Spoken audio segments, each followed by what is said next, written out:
vous allez bien? Ben, bienvenue chez la Doua. Ça fait longtemps que j'ai pas parlé un petit peu des French people. Et on va en parler parce qu'il y a un événement qui est arrivé et on va parler de relationnel en utilisant ces personnes. Ah, vous savez, quand vous décidez de prendre un partenaire qui a déjà des enfants, c'est une chose. Et souvent, c'est pas les enfants le problème, mais c'est avec qui qu'il a des enfants. Et c'est l'exemple parfait de Vincent Queijo qui se retrouve avec sa baby mom, la mère de ses enfants toxiques qui est Rim, et sa nouvelle copine qui est Marwa, qui essaie de faire sa place et tu sais, en même temps de montrer à son chéri qu'elle accepte ses enfants et de créer une place aussi. Parce qu'éventuellement, j'imagine qu'elle va avoir ses enfants avec lui. Et oui, on va parler de ça. Donc, on s'installe, on regarde le tout ensemble. On est chez la Doua. It's about everything.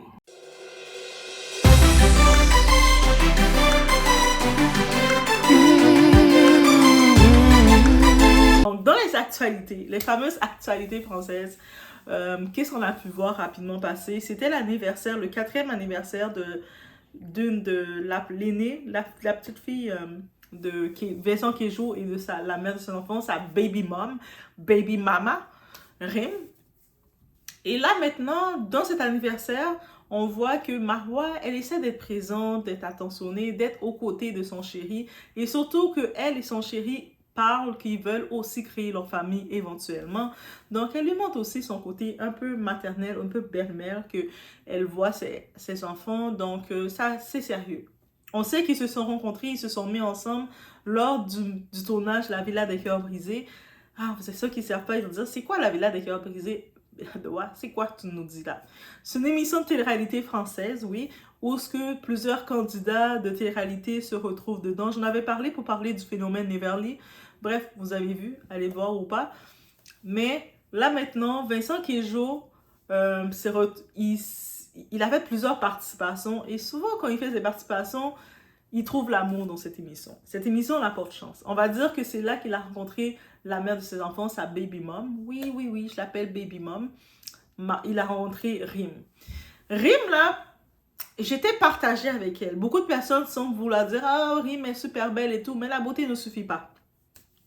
Rim, elle disait des petites phrases qui étaient déjà très toxiques. Elle disait toujours à Vincent « Mais moi, je suis ton karma. Moi, je suis ton karma. » Et on se rappelle que dans la fin de la relation Vincent et Rim, c'est Rim qui a investigué, qui a mis fin à cette relation. Peut-être elle sentait la pression, ils n'étaient pas sur la même longueur d'onde, elle était dans une spiritualité, religion ou je sais pas, et il n'était pas dans la même longueur d'onde, elle a senti qu'elle était un petit poisson, un petit oiseau, donnez-moi le nom de l'animal que vous voulez, mais elle sentait qu'elle devait être libre et voler ou naviguer ou nager dans l'océan. Bref, c'est correct. Il se laisse. On a pu voir que Vincent s'est quand même ouvert. Il a montré sa sensibilité, que ça l'a fait du mal. La séparation l'a fait du mal et tout. Et il a été prêt à tourner la page, à retrouver l'amour. Et il a trouvé l'amour. On l'avait vu au début, je trouvais forceur quand il voulait forcer de présenter sa copine, sa nouvelle chérie à la mère de ses enfants. Alors que, non Vincent, dans quel monde que tu es? Ça ne se fait pas. C'est comme, oui, tu as un enfant avec quelqu'un, c'est beau.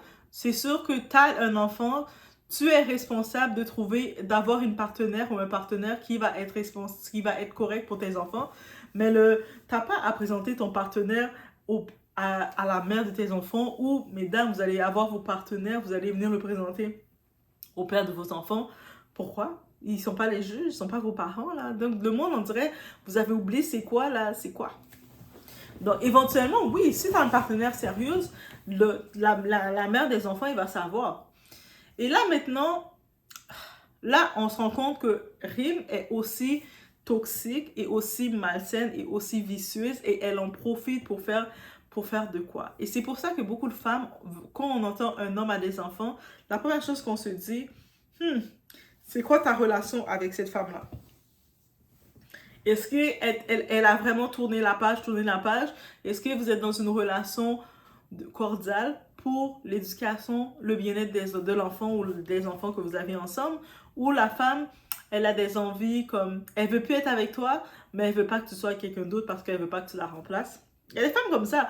Et j'ai le sentiment que Rim est dans cette case. Elle est dans la case de la femme que elle ne veut plus de Vincent.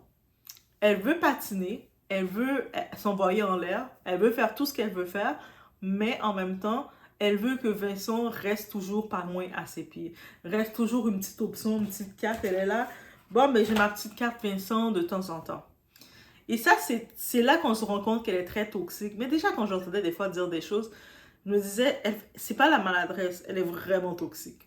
Et elle a prouvé. Et là, elle a fait une grosse histoire parce que supposément, eux sont des candidats de télé-réalité, ils sont des influenceurs. Donc, quand ils ont des partenariats, ils font des fêtes, quoi que ce soit, ils doivent remercier leurs sponsors ou les personnes qui les ont, les prestataires. Donc là, maintenant, j'imagine des petits détails que Vincent, comme homme, il n'avait pas pensé. Ben, Marois, elle est sa copine, elle est sa chérie, elle prend la relève. Donc, Marois, elle commence à le dire, à remercier les prestataires pour l'anniversaire de la petite fille. Merci, tel prestataire, merci, merci. Et là, de nulle part, on a Rim qui est mouillée. Rim a chaud, elle est mouillée. Elle est mouillée. Elle mouille. Et elle commence à péter une coche que le monde se dit, mais pourquoi t'es excitée comme ça? Parce qu'elle remercie. C'est-à-dire que Rim, son sentiment d'égoïsme de femme narcissique qu'elle est, elle voulait sûrement que ce soit elle qui doit remercier les prestataires parce que c'est sa fille. Mais Rim, petite animal, désolée, je suis rude. Mais Rim, petit animal, déjà, t'as laissé le gars. Vincent voulait pas mettre fin à cette relation à la base. Tu l'as laissé. Maintenant que tu l'as laissé, chacun est de votre côté, tu dois t'attendre qu'il va faire sa vie, qu'il va se mettre avec une nouvelle femme et cette nouvelle femme va venir avoir son mot à dire avec ses enfants. Au moins, la seule chose que, comme mère, comme baby mom, comme la mère que tu as des enfants avec lui, que tu peux espérer, c'est qu'il prend une femme qui va respecter et aimer et protéger tes enfants. Parce que quand les enfants vont se retrouver chez Vincent, mais mieux vaut que tu saches qu'il est avec une femme qui va pas faire ses enfants dormir dans la cage. Faut espérer ça. Donc, c'est des mères toxiques, des mères narcissiques, des mères pourries comme Rim, qui brisent leur foyer, qui n'ont aucune conscience, qui pensent juste à elles parce qu'elles sont elles. Et en plus, qui veulent que même quand elles laissent leur gars, elles veulent que leur gars continue de penser à elle parce qu'elle était tellement marquante tant que ça. Je me rappelle quand le temps, Booba la taclait. Et puis, tu vois, Vincent qui essaie de la défendre. Vincent, ça t'a manqué, hein? Booba retourne l'attaquer encore. Oh, mais non. Booba a d'autres choses à faire. Mais bref, quand j'ai vu ça, j'ai tout de suite dit, mais comportement narcissique, toxique, malsain. Rim est dans le tort complètement. Ah, les fans de Rim disent pas, mais non, doigt, parce que tu sais aussi. Non! Rim est dans le tort complètement. Et quand elle est dans le tort, il faut le dire. Le même si le monde va dire, ah, mais Marois, elle n'avait pas le droit de faire ça. Elle n'avait pas le droit de faire quoi? Elle est avec son copain. Elle aurait pu avoir une attitude, je m'en fiche. C'est-à-dire, c'est la fête de sa fille. Je m'en fiche. Elle est en train de faire ses ongles. Je m'en fiche. Elle n'a pas fait ça. Elle s'est mise présente. Elle s'est mise disposée. Elle a donné son énergie pour l'enfant de son chéri. Là, maintenant, il y a la mère bâtarde, narcissique, toxique, malsaine, qui commence d'un coup à commencer à faire toutes ces oh, mais non, mais si, commence à faire plein d'histoires. Et elle est tellement dans le tort, j'ai regardé à date les commentaires, le monde était en mode non, mais Rim, t'es dans le tort. Admets juste là que t'es dans le tort. Peu importe, t'as eu des émotions, et puis Rim a juste eu des émotions de sentir que son gars a bien tourné la page. Et je regarde le comportement de Rim, je serais pas surprise de voir une autre qui risque d'avoir un comportement comme ça. C'est qui? Laura Lempicka face à Nicolas. Nicolas, on sait qu'il est avec maintenant Stéphanie Clairbois. Elle est belge comme lui. Tu sais, on la voit propre. Elle vient de Belgique. C'était pas une ancienne vendeuse de piment. Elle vendait pas encore dans l'époque de Laura. Elle n'est pas restée à Dubaï à aller se faire des clients. Non. Elle est dans la même petite simplicité que Nicolas. Ils s'étaient déjà fréquentés, ça n'a pas marché. Ils sont maintenant ensemble. On voit que Nicolas, il prend soin de lui. Hey, je vous dis, quand vous êtes dans une relation, pour savoir si la personne est bien pour vous, regardez, est-ce que votre état, vous prenez soin de vous. Quand vous êtes dans une relation et puis vous regardez les photos de la relation, vous dites, j'étais donc même moche, puis on me disait rien. Et quand tu vois que tu es dans une relation, tu vois que ta face a l'air bien dorée, là. Tu as l'air bien souriant, même ton corps, tu fais attention à toi, tu vois la différence. Avec Nicolas et Laura, Laura prenait soin d'elle, elle allait au gym parce qu'elle avait ses clients à contrôler. Mais lui, Nicolas, il était en train de détériorer, là. Je regardais, j'étais, c'est pas le Nicolas qui nous avait vendu les productions. On disait, Nicolas, c'est un enfant de riche, c'est un beau gosse. Je regardais, j'étais, qu'est-ce qui se passe à Nicolas? Mais là, je le vois avec Stéphanie, il revient, Nicolas. Il revient bien, il revient bien. Et je suis comme limite, ah ouais, ouais. Mais je suis sûre, bientôt, là, on entend Rim qui fait sa toxique. Bientôt, on va entendre Laura Lampika qui va faire sa toxique aussi. Je fais les prédictions. Moi, je commence à faire les prédictions parce que je trouve que Laura, Rim, elle devrait faire une émission ensemble. Comme Laura, elle fait des émissions. Tu sais, Laura, quand elle fait ses émissions pour recevoir des gens, pour que les gens parlent, c'est elle qui parle, la personne fait et puis elle parle. Je suis comme, Laura, c'est une entrevue que tu faisais ou tu faisais juste ton monologue? Ah, ça me rappelle tellement quelqu'un. J'avais quelqu'un, quand je discutais avec lui, il voulait faire son monologue. À un moment, je prends mon téléphone, je le prends sur le téléphone, je le dépose, puis je vais laver ma vaisselle. Puis le type parlait, il faisait son monologue. Et même quand des fois j'essayais de dire, pour ajouter quelque chose, il continuait. Et même quand je pouvais parler, à un moment que je pouvais parler, il coupait ma conversation pour reprendre à parler. Et ce genre de personne-là, ça t'épuise. Mais Laura, c'est comme ça aussi. Mais bref, on retourne sur le cas de Rim qui fait du scandale pour rien. Ça, c'est des futilités, du scandale pour rien. Et puis Rim, là, dans tous les cas, Marois, elle serait faite attaquer par Rim. Que Marois, elle a montré trop d'attention, soi-disant, parce que pour l'anniversaire de la petite de 4 ans, ou que si Marois aurait été comme ça, en train de faire ses ongles, elle calcule pas l'anniversaire, elle aurait dit, mais comment ça, la fille t'aime pas, c'est l'anniversaire de ta fille, elle calcule pas, elle aurait fait ça. Donc ça veut dire que peu importe ce que Marois aurait fait, elle aurait fait. Et là, j'en profite de le dire, messieurs, surtout ceux qui sont appelés à être avec des femmes qui ont des enfants, c'est une job ingrate. Être beau-père, être beau-parent, là, c'est une job ingrate. Oui, des fois, il peut y avoir des pourcentages que être beau-parent, l'enfant vous reconnaît et tout, mais la plupart du temps, c'est une job ingrate. On va pas se mentir, là. C'est un emploi ingrat, là. Donc, souvent, on ne va pas vous reconnaître, on ne va pas vous apprécier comme pour ce que vous faites. Vous allez faire plus de dépenses, vous allez dépenser plus d'énergie pour peu, mais en même temps, quand vous le faites pas pour savoir que vous allez recevoir quelque chose parce que c'est une job ingrate. C'est un emploi très ingrat. Et c'est ça. En plus que, déjà, c'est même pas ingrat du côté des enfants parce que beaucoup de personnes, quand ils veulent pas un partenaire qui a des enfants, c'est pas les enfants le problème. Parce que si tu as une bonne relation, tu es humain, tu es réel, tu es sincère, même si tu côtoies un enfant, il va pas te détester. Mais c'est souvent l'autre parent de l'enfant qui amène des barrières, qui met des frictions, qui crée des histoires. Toi, tu veux voler ma fille, ça veut dire, mettons, par exemple, combien de fois j'ai entendu des histoires? Une femme, par exemple, qui fréquente un type qui a des enfants. Là, par exemple, en plus, c'est vraiment vrai, il y avait cette fille, elle fréquentait ce type qui avait une petite fille métisse, parce que lui, c'était un Québécois. La fille, où ce qu'il avait fait l'enfant, c'était une femme noire. Je pense qu'elle était ivoirienne ou quelque chose comme ça, de l'Afrique, je ne suis pas trop certaine. Mais l'enfant était métisse, et vous savez, des fois, c'est compliqué. Quand on n'a pas la technique de coiffer, s'occuper des enfants métis, c'est compliqué. Et elle, cette fille-là, justement, que je connais, elle était métisse. Donc, elle voit un enfant métisse qui a le même type de cheveux qu'elle. Ça a été facile pour elle de faire, voici comment on va faire. Et c'est comme, parce qu'elle connaît. Donc, mettre un petit peu de spray d'eau pour adoucir les cheveux, pour pas tirer. Tu sais, elle avait cette technique-là parce qu'elle-même avait ce type de cheveux. Donc, un moment, quand la mère amenait sa fille chez son père, faire les week-ends des vacances, elle amenait sa fille, elle amenait pas de vêtements pour sa fille parce qu'elle voulait que son père l'achète des vêtements. Ça, elle était déjà toxique comme ça. Vous imaginez le genre de merde, l'énergie. Comme t'amènes ta fille faire une semaine chez ton père, ta fille, elle a un petit sac à dos, elle a juste peut-être une petite culotte avec les vêtements qu'elle porte et des fois elle a une brosse à dents, des fois elle a pas, elle a 2-3 jouets.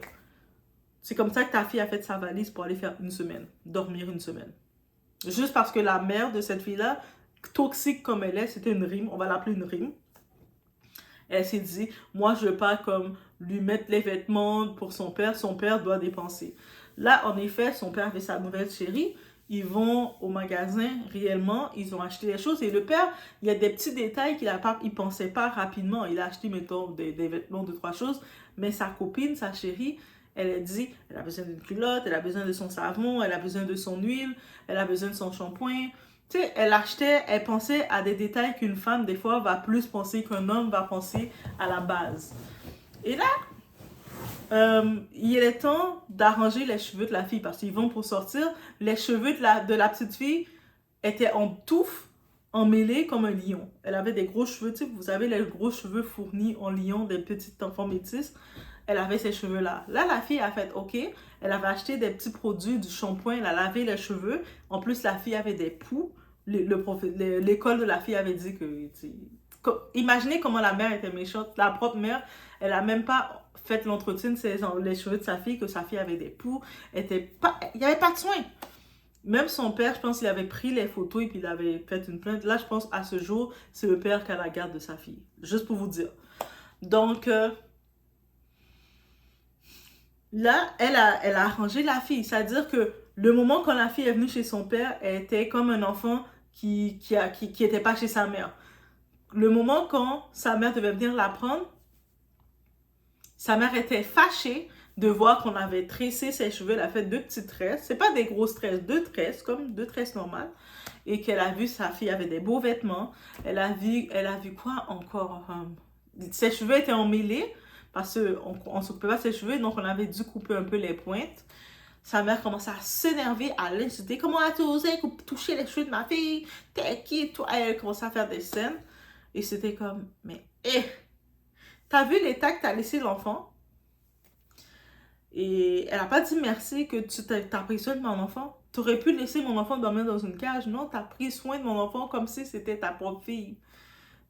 C'est ça qu'il fallait dire. Et même en plus, quand ils avaient acheté des nouveaux vêtements pour l'enfant, le père n'a pas fait les mêmes caprices que la mère. Ah non, je veux pas t'envoyer avec les mêmes vêtements, tu t'en vas. Non.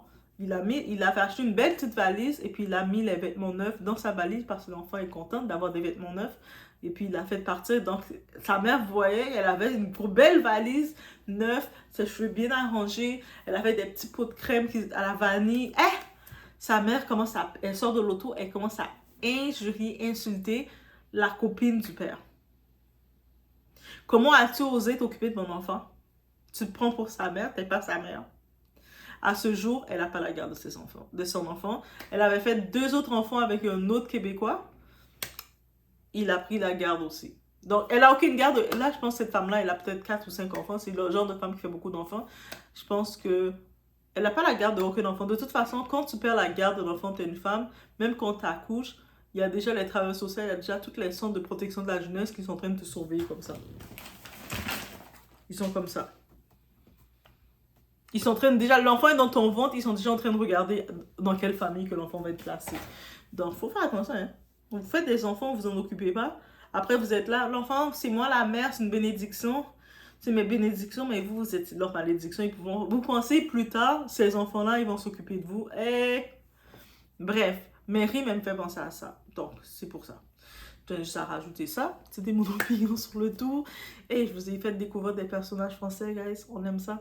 Donc, on se retrouve dans la prochaine vidéo. Vous étiez chez La Doua. It's About Everything. On parle de relationnel. On parle aussi, il ne faut pas être un parent toxique. Et puis, il faut aussi accepter que tu as rompu avec la personne, mais la personne avec qui tu as rompu, qu'il a des enfants ou pas avec toi, a le droit de refaire sa vie. Et puis aussi, qu'est-ce que tu peux réclamer? Si tu as des enfants avec cette personne-là, la seule chose que tu peux réclamer, c'est la personne s'occupe bien de... La personne qu'il choisit a un bon cœur et s'occupe et ne maltraite pas tes enfants. C'est juste ça que tu as le droit de réclamer. Sinon, tu peux pas commencer à faire ta diva, ton chose là. Donc, je vous laisse sur ce. On se retrouve aux prochaines vidéos. N'oublie pas de mettre un like de support et de mettre des cœurs mauves parce qu'on aime le mauve par ici.